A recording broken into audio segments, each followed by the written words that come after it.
When the moment is heat, burn the egg, whatever. Reet. Peter.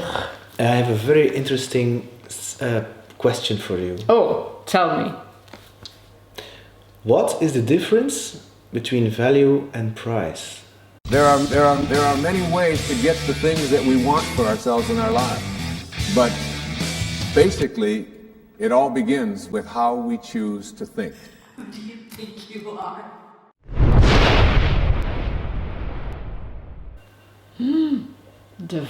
The difference between value and price.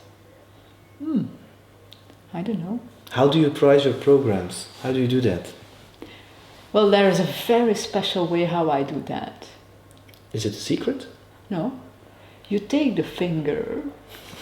You put it in the air? This way. No, you look at what's it worth and what are people... What it's worth, what is it then? It's a difficult thing. It's a very subjective thing. What are people willing to spend on it? But that's not value, eh? No, that's not value. That's a price. So but tell me, you've got the question. I'm pretty sure that you've got the answer. No, it's an open question. I think it's... value is indeed value is a thing in the head or in the heart. But it's very subjective. I mean, yes, how can you put a value on this microphone in front of us? Well, even why do people buy like 3-4 euros for a cup of coffee who tastes like shit in Starbucks? You don't like Starbucks? Yeah, I like the environment, I like the vibe and things like that. But I don't find it the best coffee. You should go for the Frappuccino. Yeah? Yeah. Oh, interesting. Okay. Anyway, so they buy the coffee. It's too expensive and it's not good. Well, it's not about being expensive, but you do it anyway. So yeah. But the value for me is really subjective to the person who is going to buy it. And as a seller, when you go too fast, without asking questions, and you make assumptions, you think what the value is going to be for that person, but you don't. You really have to know that person better, what the drivers are behind it, and then together you can see what really the value is for that person. And it's really maybe a co-creation thing, and it's for everybody different. I mean, for certain things I think they're too cheap, and for certain things I think they're more too costly.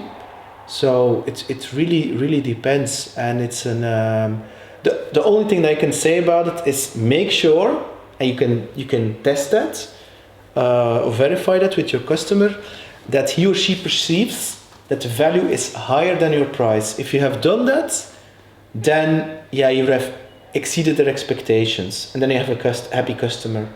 If they perceive the value as the same as the price, then they will be okay. But if they see an offer which is similar as yours but cheaper, they're gone. So they're not going to stay, and they're not going to be ambassadors and promoting what you have to offer.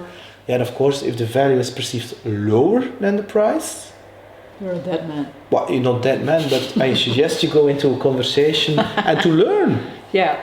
Mm-hmm. Because I saw somebody actually, I think it was on Facebook, and the guy, he talked about his program, and he said it's worth 1,000 euros. It was some kind of sales program, and it's worth 1,000 euros and you get it for free, the guy said. I feel really bad about that. But how does he know what it's worth for me?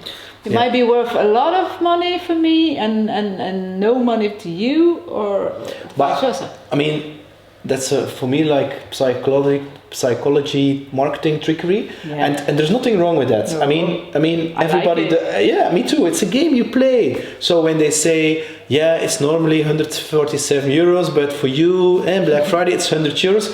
That's the game you need to play. I know. So make me feel good. Yeah, I did a big deal. So I understand that. But from saying like something is 1,000 or 2,000 euros and you get it for free is like, that's not value. That's another video. Don't you think that we should make another video about free? Free.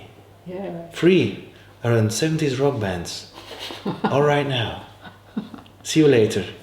There are many ways to get the things that we want for ourselves in our lives.